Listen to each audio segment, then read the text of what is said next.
Great. Welcome, everybody. Welcome to the Slate Social Distancing Social. I hope you're having a wonderful afternoon. I'm Jen Daskal from American University, Washington College of Law. I also direct a fairly new tech law and security program there. And we have two really stellar panelists joining us today. Al Gidari, the Consulting Director of Privacy at the Stanford Center for Internet and Society. He is a stalwart in the privacy community and just a real powerhouse in helping us think through these issues. And we also have Kathryn Waldron, who's a resident fellow, National Security and Cybersecurity from R Street, we are also just so delighted to have her join us as well today. So we are going to spend the next hour talking about surveillance and privacy in the wake of the pandemic that we are all now experiencing. We will talk for about 45 minutes, and then we will turn to your questions. So please feel free to ask questions via the chat, and we will get through as many of them, hopefully all of them, before the end of the hour. So there's lots to talk about the ways in which data can help us understand and respond to the health crisis that we now are all experiencing that's unfolding all around us. And we see in the news all the time the various ways in which governments are using data, sometimes data that's been collected for other purposes, to help track and understand the coronavirus pandemic. And there's also lots and lots of talk right now about new apps being developed, apps that can do a range of different things, some for contact tracing purposes, although as we will talk about in a moment, those are only as good as there is actually good testing, and also some apps that can help do things like enforce home quarantines. This is something that Poland has really developed, but it's in use elsewhere as well. I will just start by saying that in my view, we need to think about good health and good privacy as going hand in hand. They are essential, both are essential as we kind of move our way through this crisis, and good privacy and good privacy practices help ensure that data is used in ways that can promote and have the buy-in from the general public in ways that can help promote the public health goals. So to set the stage, I'm going to turn first to Al. And Al, I hope you can help us walk through, when we talk about the various different kinds of health surveillance being discussed, what are we talking about? Sometimes we hear the discussion of aggregate level analysis or population level analysis. How does that differ? And what are the considerations with respect to aggregate level analysis versus individual tracing, which is often discussed as well? Yeah, so thanks, Jen, and thanks to the sponsors for doing this. It's very timely. Really, when we're talking about technology and public health here, we're mostly talking about location information that resides with a variety of different providers, cell phone companies, platforms, application providers. And the theory is that with that location information in hand, coupled with a known diagnosis of infection, we can do a lot of things at scale that we can't currently do manually. And there are two primary areas of interest, and that's contact tracing. That is looking at who the infected person has been in contact with over the prior days, so you can identify and get them to self-isolate or quarantine. And then aggregate tracking at a population level to determine the trajectory of the disease. Where are people moving? Where is the disease going? And you can use a variety of tools to determine that. They all come with various levels of privacy risks, and obviously at the individual level, it's more intrusive than it is at the aggregate level. None of these things we're talking about are truly anonymous, because none of the public health activities that are necessary can be anonymous. You start with the public reporting of the illness by the local healthcare provider. Once a person is tested, they're known to the system, and you begin the manual contact tracing activity. You're sharing who you've been involved with and where you've been. That information is making its way up the public health chain into the hands of public health authorities at higher levels, ultimately the CDC. And then from that, we're extrapolating data in the traditional way to look at tracking. So obviously a lot of flaws in the manual process. It's resource intensive. It's difficult to verify. Memories are only so good 48 hours or 72 hours past. And so the notion that you can use the technology of location information and extract it in a way that fills those gaps, makes it more reliable and actionable quicker and more effectively, it is beguiling. But of course, it comes with a variety of privacy risks. Great. So just to follow up on that, and Kathryn, I'll turn to you to weigh in a little bit. It sounds like a lot of what you were talking about falls within the category of individual tracing as opposed to aggregate level analysis. So, if we look at what some of the companies are doing, some of what they're doing is taking data that they already have to provide kind of maps of how well people are doing with social distancing, for example. And that is done on an aggregate level without necessarily tracking particular individuals. What I heard you primarily talking about, Al, was contact tracing, which does involve individual tracking of individuals. You have to do that in order to do the kind of contact tracing to provide the particular health benefit that kind of program is trying to achieve. Now, you mentioned, Al, location tracing. Kathryn, I wonder if you could talk a little bit about some of the apps that are being developed, and we all know that Google and Apple just made a big announcement this week about some of the work that they're doing. If you could talk a little bit about that and the possibility of doing proximity tracking as opposed to location tracking, and what's the difference between the two terms. Mm-hmm. So when you're trying to automate this contact tracing, which has previously happened manually through asking people who they remember meeting, when you're trying to do that manually, you want to know where the person was, or technically you want to know where they were. And so there's a couple different ways to do that. You can try to get the information by knowing the location they were. And then, as Alice said, there's a variety of different ways to determine where a person has been geographically. Or as Google and Apple are trying to explore with their the new tools that they're developing and the apps that some of the countries overseas, Singapore have developed, is you can try to use Bluetooth to see which devices have been near your phone. So the approach that Google and Apple are taking is that they hope to build a set of tools where your phone would create a log of all of the other phones or devices that you have been within a certain number of feet during the past 14 days, which is about how long it takes for symptoms of corona to manifest. And so your phone would create a log of every other device it's been near. And then if, for example, you were later determined to be positive, to test positive for COVID-19, you could send out an automatic alert to let every other device know, and then they could trigger a notification to tell people in question. So this way, people who you maybe don't remember passing on the street at all, people that you don't, that you didn't have any sort of, there's no way that you knew their information and could pass it on with manual contact testing, tracking, they could still be notified. And this is viewed by a lot of people as a little less invasive because the Bluetooth doesn't actually track where you were. So it knows you were in contact with another person, but it doesn't know where that contact happened. Right. So Al, what do you think? Can this be done and protect privacy at the same time? Sure. So the benefit of the Google Apple approach is it's decentralized, and that is that none of the data resides with a government agency, and it is close to anonymous as you can get technically. So there are some potential weaknesses or flaws that people have identified in using Bluetooth from a security perspective, but on balance, those risks are pretty small.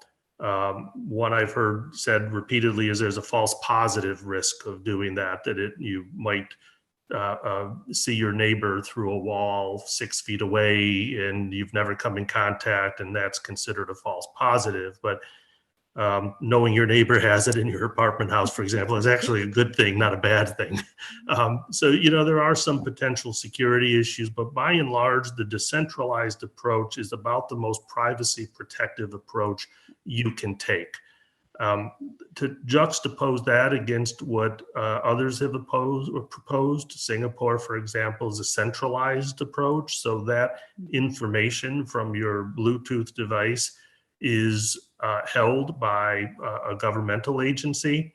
The Europeans are in a debate right now between whether it's a centralized or decentralized approach that they want to take. But the beauty of the Google Apple approach, in my view, is it's a platform level approach that works in the operating system itself to permit interoperability across both types of devices and operating systems at a scale that can reach 3 billion people. Most of the other apps we're talking about, government sponsored or nation state sponsored, are just insufficient to reach scale enough to warn enough people to allow them to do the right thing, get off the street, stay at home till they're inoculated or until the quarantine time has passed.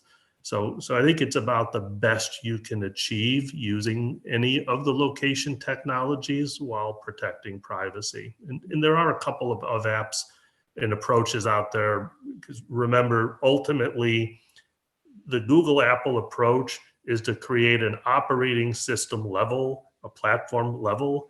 It's not the app itself. Those apps will be developed by the various states and agencies that use it, and working with Google, you'll download that from the Google Play Store or the Apple Store and install it on your device.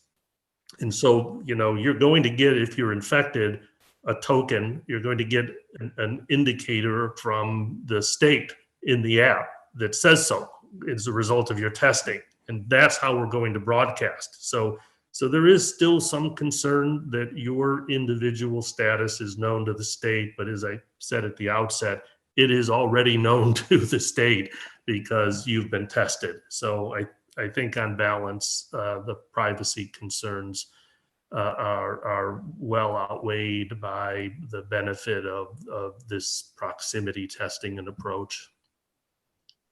So you talked about the fact that that different countries are developing different apps, different universities are developing different apps, different nonprofits are developing different apps.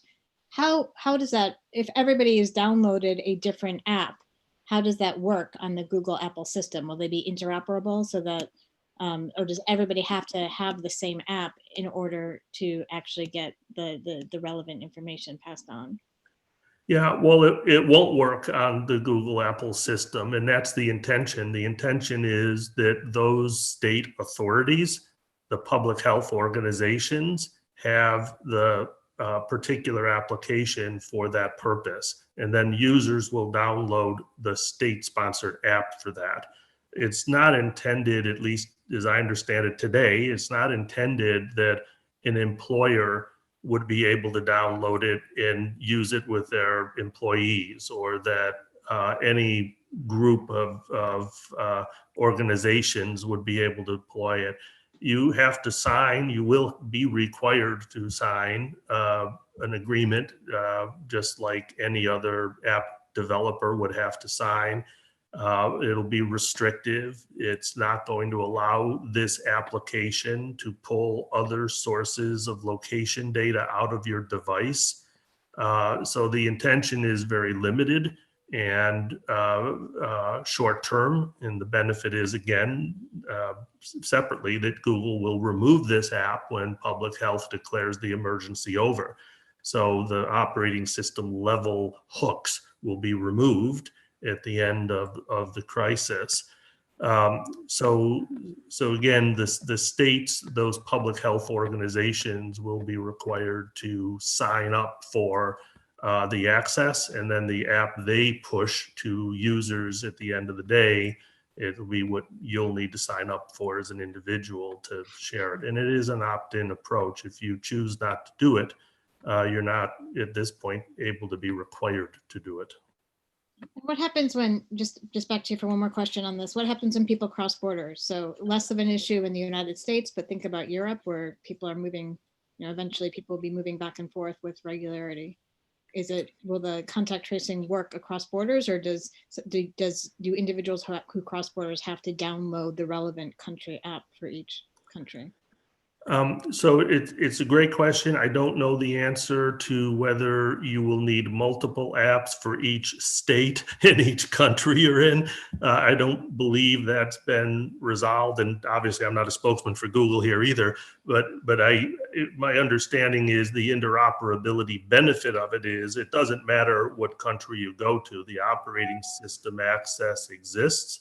If the country agrees to the same terms, their app will work. And in Europe, you have a competing group of professors and academics who've developed a different approach to it that would have been a centralized approach, and a second group who've developed an application approach, which is the decentralized API. So they have yet to make that decision. And presumably because Google and Apple have already done the heavy lifting on the gut works of the platforms, they will probably, in order to get the applications out fast, follow along with that model and sign up to develop their own apps that work within in the framework that Google and Apple have set. I don't know for sure whether Germany or UK will agree with that or want their own centralized approach, like Singapore, for example. It is entirely feasible that they will decide that it must be a mandatory downloaded app that works for whatever country we're talking about, and that each person, like in China, for example, must download it. But they can do that as much as they want, but they won't get access to the Google or Apple data. So that would be an entirely separate concept and approach for them. So Kathryn, just pulling back the lens a little bit, I was also mentioning the question about effectiveness. What do we need for this kind of system to be effective? So we've talked a little bit about scale. What kind of scale do you need in terms of people actually using these apps, and what else do we need for this to actually be an effective system as well? So there's a couple of different things you need in order for the system to be effective. The whole purpose of the app is that it's scalable on a level that manual contact tracing isn't. But in order for the apps to work, you need a significant number of the population to buy in, to say, yes, I am willing to download this on my phone and I'm willing to use it. And then you also need to have widespread testing.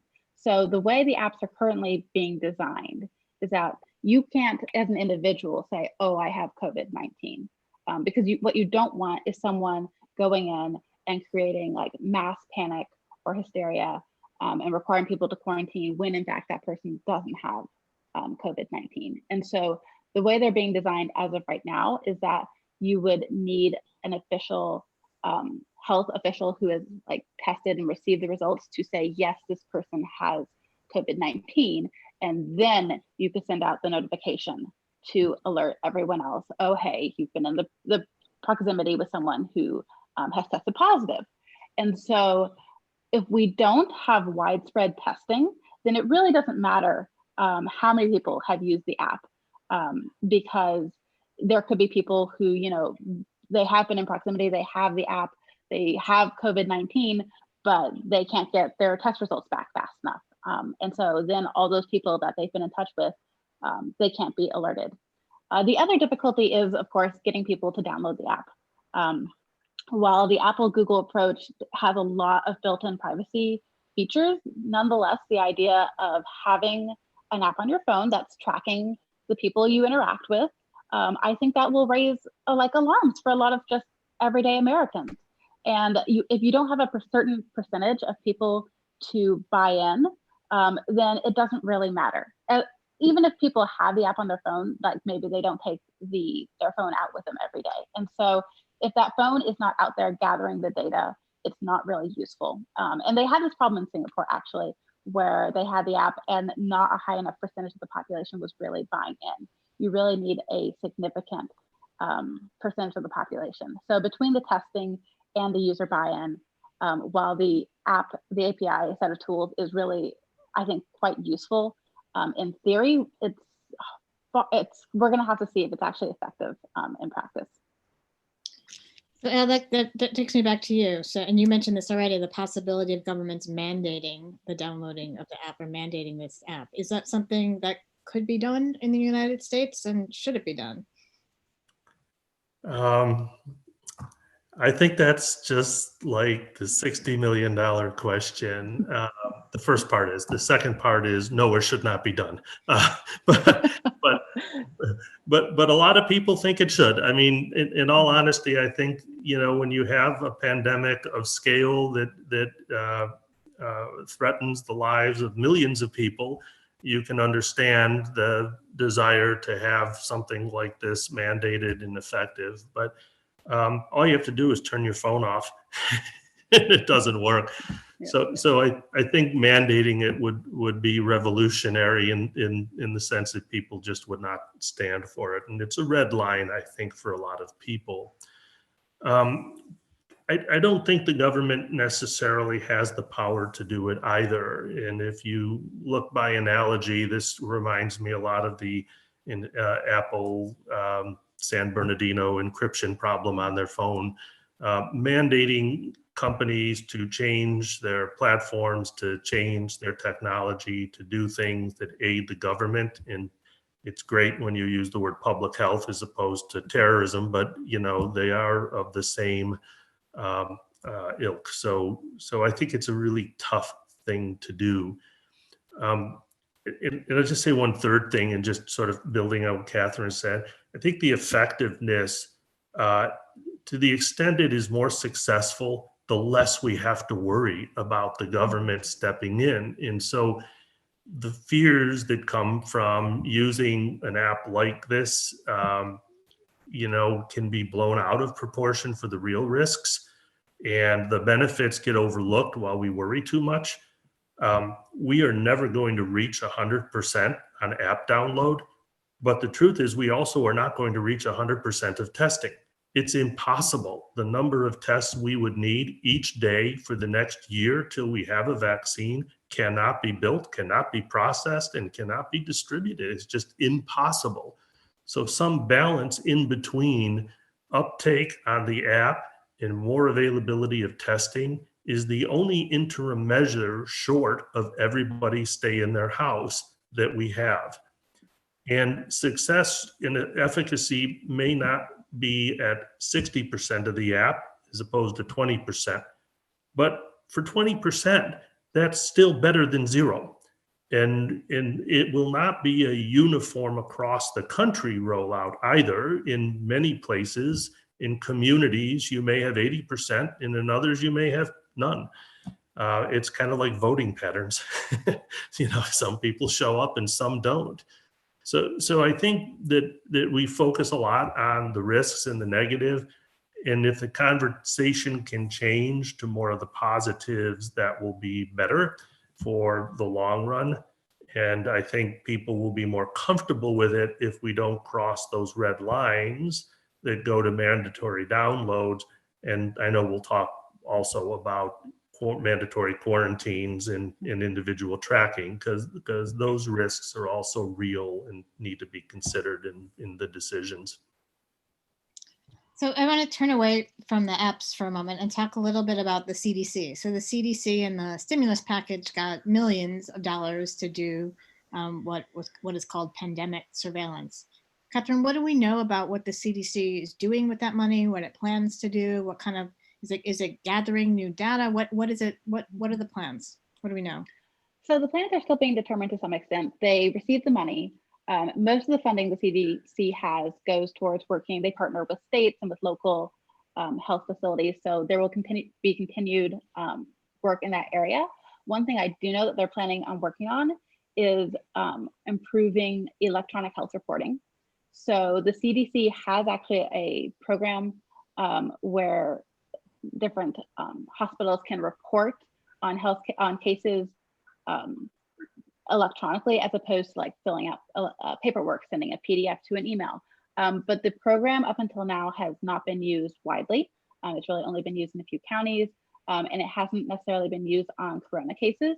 So one thing the CDC has said that they're going to start doing is investing in that area, and that way data can be shared a lot faster. Al, anything to add about what the CDC is doing? No, I think that we still, even with their effort, however, lack a standardization of reporting, and I wish some of the funds would go to making it a cleaner, clearer picture of what's gathered and how everybody can provide that in a standardized way, because it is so disjointed across all of public health that you're not able to actually get a lot of data that you want as a result of the poor reporting. So we could do a lot with a standard for data collection. So you mentioned a second ago when we talked about this very early on about home quarantine apps. And so the possibility of, we've been talking about contact tracing, and that's used to notify people that might not know that they've come into contact with somebody who turns out in fact was sick, so that they can take precautions. There's another question about what about situations where people are ordered to be quarantined because they tested positive, or as is the case in some states, out-of-staters are being told that they need to quarantine when they cross the borders into another state. What about the use of apps to enforce that? Poland, as I mentioned before, has a home quarantine app where individuals have to, at various points in the day, randomly, or not randomly, but they're pinged and they have to upload geolocated images, photos of themselves, establishing that they're at home. India's rolled out something like that in some parts of India as well. It's something that's being considered in other places. What do you think about that? Is that something that we should do to make sure that people actually stay home when they're supposed to stay home? Do you want that first, Kathryn? Yeah. I'll take that first. Yeah, I'll take that first, and I'll let you have crack at the legality of that as the lawyer in the group. But yeah, you're absolutely right, Jen, that this is something we've seen being rolled out in several different countries. Poland has their selfie app. India has done similar things. And then there are other countries that instead of uploading a photo, they just have a geolocation tracker either on your phone or some other sort of device. And so if you leave your designated quarantine area, it sends a little ping to the proper authorities to be like, hey, you're outside your area, you need to come back. And in some places like China, you can even be required to like send your temperature, to take your temperature and send that to police authorities. So there's a wide spectrum of how invasive and intrusive the data required is globally to make sure that people are staying home. In regards to whether or not we should do that in the US, I think up until now, most people there have been stay-at-home orders, but there hasn't been nearly as much of like legally required quarantining. And I'll talk about this, but as far as I am familiar with, this is something that could theoretically be legally possible within the state and local authority. If that were to happen, I'll let you verify. But as far as I know, states do actually have the legal capacity to require people to quarantine. And so if that were the case, I could see a scenario in which, we did require selfies as a way to verify that you are in fact staying at home, as opposed to just sending police around knocking on doors at random times to enforce the quarantine. Yeah, it is one of the most interesting questions. I've said before, if Typhoid Mary had a cell phone, we definitely would want to know where she was. As it was, she was arrested and quarantined numerous times, and in fact had a surgery inflicted upon her. So, I mean, there's no question the government has an extraordinary amount of power when it comes to those who are infected. I think the question is a little more subtle with those who aren't. and those we don't know. And so it isn't really all that clear, as broad as the governmental powers are, and as well as they've been expressed in cases in the Supreme Court and in state courts for 150 years now. It isn't so clear that you can interfere with the rights of those who do not have a diagnosis and force them to stay at home.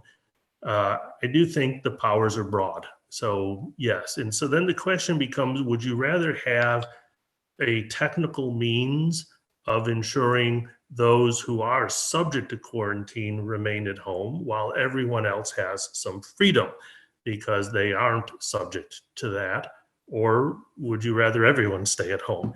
And I think that's going to be the tension we'll have to deal with. And the state powers here, I think, are also broader at the state level than at the federal level. The statutory scheme at the federal level, has not been tested. We don't really have an array of court opinions looking at the exact language and its interpretation vis-a-vis what states have the authority to do.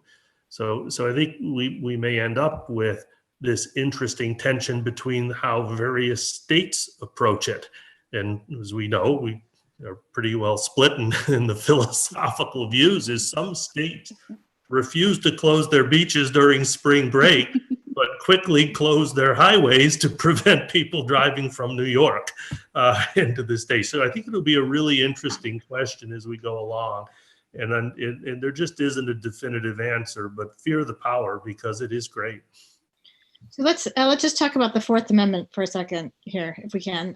If we are talking about criminal law enforcement, we all know that the police can track individuals as they're moving freely through the streets. They can come and knock on your door and ask you all kinds of questions, and that's fine. That doesn't implicate the restrictions on searches and seizures they have to be reasonable. But there's a dividing line, so the police can't search your home or set up some sort of surveillance system in your home without a warrant.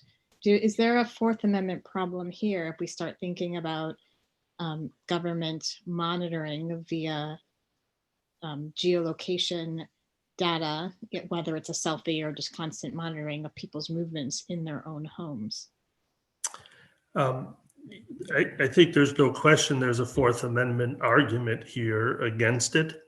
There's also a question of whether the public health crisis and Supreme Court precedent trumps it.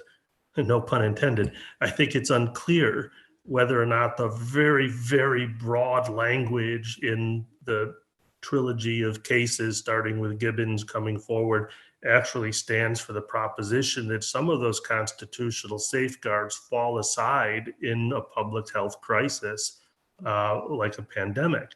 The problem is we don't have cases that tell us in specific examples whether that's so or not. But, this Supreme Court that is currently constituted has been a lot more protective of the home, if you will, right? They don't like the invasion of technology beyond the four walls, the outside four walls, starting really over the last 50 years from Kylo looking at whether you can, peer into a home with heat-seeking devices and whether you can track a GPS monitor into a home and whether cell towers data that then tracking a phone within a home is permissible. And the trend really over the last, couple of decades has been what's in the house survives many of the efforts of law enforcement to invade the home for whatever the stated purpose. But I don't think it's a settled question. And I think the more people keep talking about it and writing about it, the better it is to hone the question. So this kind of a discussion in these webinars, I think is not too early and really needs to continue. No, I think it's a fascinating question as well. And your analysis about law enforcement restrictions is obviously spot on. I think as you pointed out, the key question here is whether or not there's a different rule if we're talking about a public health emergency, and then separately whether it might kind of be shoehorned into a special needs type analysis as well. So it's interesting set of questions. Kathryn, I'm going to turn back to you. You mentioned China a few minutes ago and some of the home quarantine ways of monitoring home quarantines in China. Another thing that, as I know you know, China's been doing is mounting thermometers on facial recognition cameras. And as we start thinking about maybe reopening our societies, stay-at-home orders get lifted, what do we think about thermometers, remote thermometers as posted, and you have to cross through a remote thermometer to walk into a school or walk into a building or walk into a place of work? Is that something that we might start seeing? Is that something we should be encouraging? Is that something we should be worried about? I always hesitate to say we should follow China's lead. I don't think in this case we should follow China's lead. It doesn't surprise me at all that China has, mounted these thermometers, which they've actually had thermometers in place in certain areas for years. I know in the airport, they've had thermometers in place that I've walked past them myself after their incidents with SARS and other more regional pandemics there. And then also their use of facial recognition, which is fairly extensive. And one thing to note about China is that a lot of the apparatus, the surveillance that's currently in place was actually in place before coronavirus was such a widespread problem. China has their use of surveillance and cameras is almost omnipresent, especially in cities.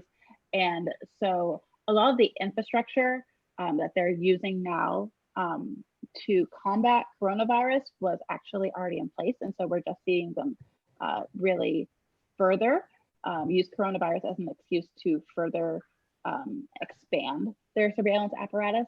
I think we should be kind of alarmed about adopting any similar tactics in the United States. Certainly, I could see where people might, feel better, but once again, you have to ask where would that data go? Who's going to be like, suppose we require people to submit, their temperature, to take their temperature and submit that to a database to check that every day. Where is that data going to be held? What would happen if someone were found like out in public to have a slightly elevated temperature? I could see examples where that could lead to all sorts of social shaming that we should be wary about. So I'm not necessarily an advocate of adopting similar stances here in the US. What do you think? Could you have a system where you took somebody's temperatures, they walked into buildings and it was retained for, the 30 minutes, 15 minutes that you need to notify somebody and then destroyed? And would that satisfy the privacy concerns and help keep everybody more safe? Yeah, I think again, it's the question of who, because if it's the government doing it, I think you'll have, some significant pushback. If it's the commercial management company for the building, in downtown New York or Seattle or whatever city, I think you have a different set of privacy issues. But as a matter of anonymous temperature taking as you enter a building, just like a metal detector as you go through it, I think we are undoubtedly going to see those efforts. You already have that happening in nursing home facilities, for example. The staff that comes in to cook or do what they're doing are being, tested as they come in for temperatures. People delivering medicine have their temperature taken. So I think that's going to continue and will probably grow. And even in some federal facilities, I could see steps like that being taken. But again, how long, who keeps the data, what do they do with it? These questions then devolve to existing privacy law. I'd feel better about doing that in California than I would in some other states, probably with the CCPA and CalECPA in place. But, I do think we are undoubtedly going to see that. And it's probably going to be pretty widespread until we actually have inoculation or a vaccine where we can solve the problem. So for the next 12 to 18 months, if we're ever going to have schools open, I think you're going to have some manner and means of making sure the teachers are not carrying. Let's turn to this question of immunity certificates. We've seen a variety of countries talk about Germany, the UK, talk about the possibility of once there's sufficiently widespread antibody testing, that some people would be given basically certificates saying you're clear, you get to go and participate, you get to go back to work, you get to travel, you get to do all these things. Is that a road that we should go down as we think about trying to reopen the economy more safely? Are there concerns about that? I'm gonna turn it back to you again, Kathryn. What do you think? I think there's a couple things we need to keep in mind as we pursue this potential avenue. One being working out the kinks with antibody tests, which as of right now are still being worked through. There's some question about, say, antibody production in people who were asymptomatic. There's some concern about people who had coronavirus, got better, but are actually getting it again. There have been a few cases where we've seen that. And so the first step is technically making sure that antibody tests actually do prove that a person is essentially safe to release back into society. But then there's also, I think, a social question, which is how would immunity certificates, would it create social rifts essentially in society? And would that be worth allowing these certificates to allow people to come back in hopes of like restarting economic activity? There are countries out there, India has done this, other countries as well, that release far more information about people who test positive for coronavirus in the US. So we've there in India, I was reading an article about Southern India where they released the addresses of people, not the names, but the addresses of people who had tested positive for coronavirus. Well, as you can imagine, if you have the address, it's not that hard for neighbors to figure out and release information about who actually has coronavirus. So I could see some, and then there was public shaming that ensued. So online, you'll see people who are bullying each other because so-and-so brought the coronavirus into the neighborhood. And so you want to be careful with immunity certificates that you don't create a similar sort of negative backlash against people who don't have immunity certificates as well. And so I think that is something to be thinking about. Kyle, do you have anything to add to that?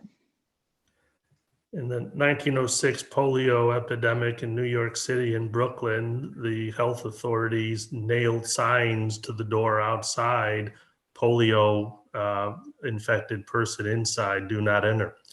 HIPAA has an exemption for disclosure of directory information of related to disease. Does that mean they can publish a nationwide directory of those who don't have the disease?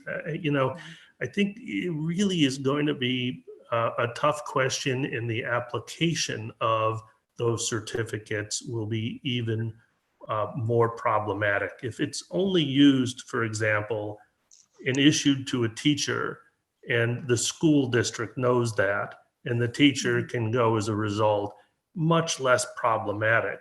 But if it's used to stop you at the border and not let you drive into a state because you don't have one, or not enter an airplane, then I think we're going to have a much different conversation about the benefit or utility of those and the constitutionality of those certificates as well. So to say that correctly, if you don't have the certificate, you can't get on the plane or you can't go. So depriving you of your rights because you haven't passed the threshold. And I'm sure there'll be the next question of whether those are exclusively digital and can be copied, and will we have deep fake certificates to worry about? So, it is an interesting new world of questions that, each time you get a week further along in this debate, the next series of 10 very hard questions come up, and we have yet to really delve into the answers deep enough to know, because it's a very hard thing. So I'm going to start turning to some of the audience questions, and several of them are similar to one another. So I'll try to combine some of them. Please, for everyone who's listening, send your questions via the chat, and we will do our best to get to as many as possible. So I'm going to start with a question about the harms. We've talked a lot about the value of decentralized collection and the harms of government collection. So there's a question about what are the harms of government collection? Why are we assuming that that's something we should be worried about? Bill, I'll let you start.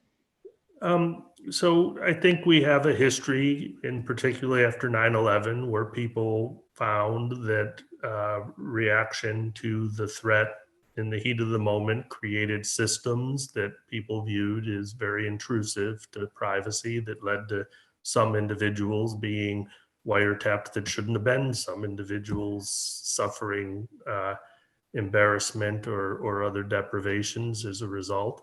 And I think people don't want to repeat that experience. They'd rather have a more thoughtful approach and a balanced approach. I certainly feel like sometimes government overreaches, and when there isn't a clear, transparent roadmap for how the data could be used or would be used. For example, why hasn't HHS just simply published guidelines that say none of the data collected in the process of fighting the pandemic will be used for any purpose other than public health, and upon conclusion of this will be destroyed and no other agency will have access to it? Well, it's not hard. I just did it.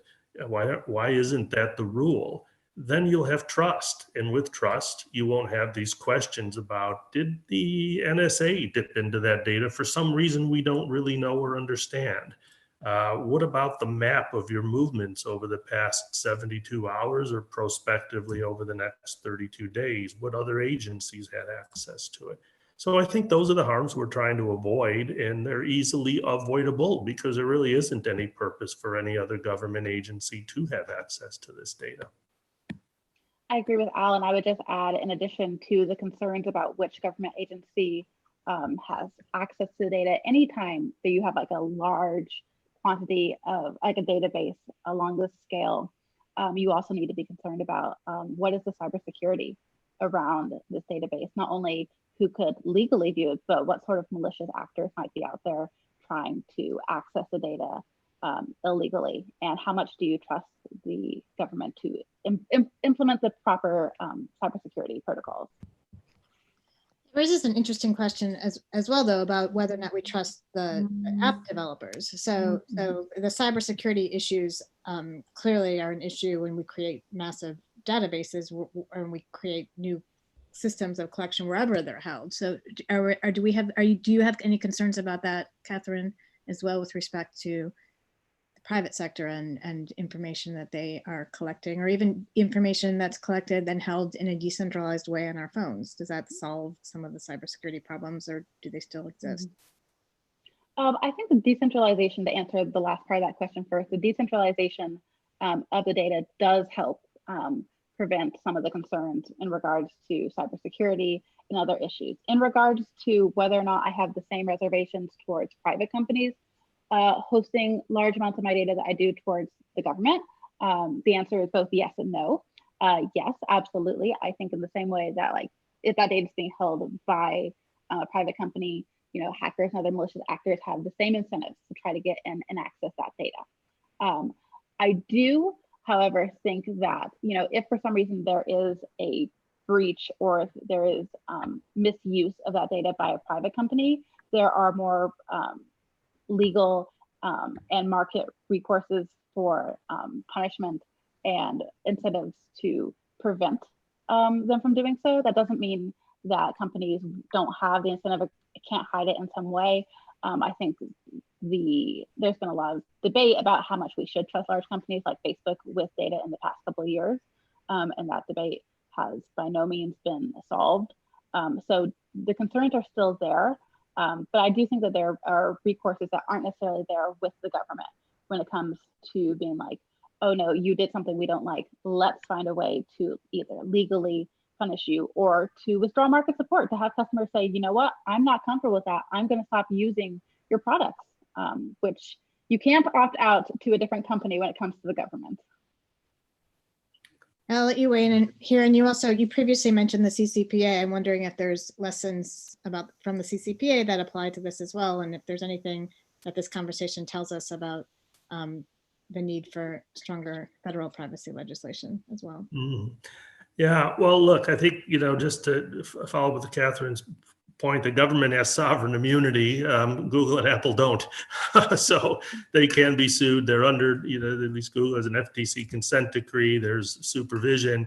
And most importantly, they already have the data. We're talking about repurposing data that's had into an ability to share it with the government, which they otherwise would not be able to do, and the users consenting to the sharing of that data in the first instance.